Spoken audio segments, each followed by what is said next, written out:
So what is karma? Many of us have heard the word karma, and it's often described as what goes around comes around, or the idea that if you do something good will happen to you, and if you do something bad, you'll eventually be punished.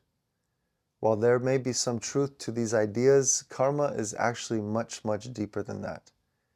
In the yogic tradition, karma simply means action, but karma is not just what you do. It is also the intention, the attitude, and the state of mind behind your actions. Every thought, emotion, reaction, and action leaves an impression upon you.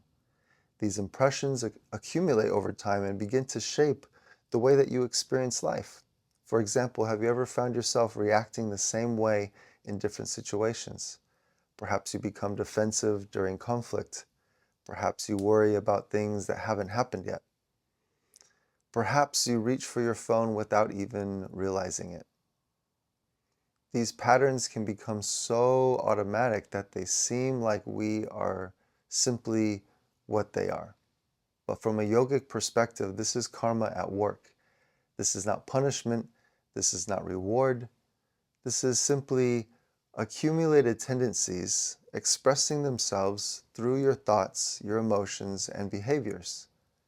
The challenge is that most people become identified with these patterns and they mistake their memory for themselves. When this happens, karma can become an absolute trap.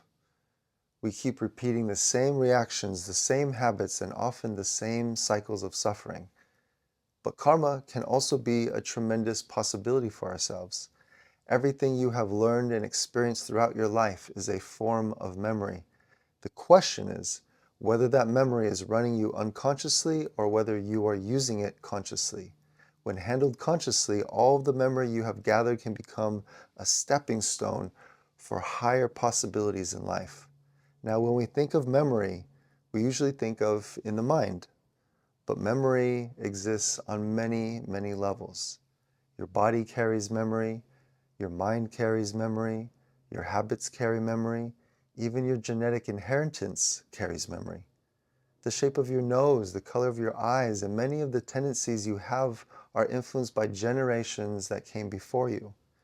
In many ways, the past is still living through us.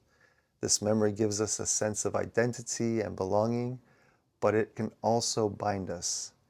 It can keep us confined to old ways of thinking, feeling, and acting.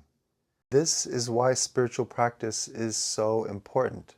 Practices such as meditation, yoga, and self-awareness help us create a little space between ourselves and the accumulated memory.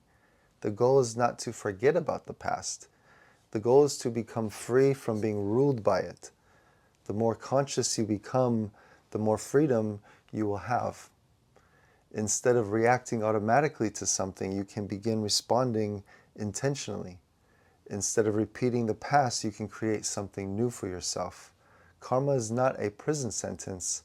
It is simply the momentum of the past expressing itself in the present.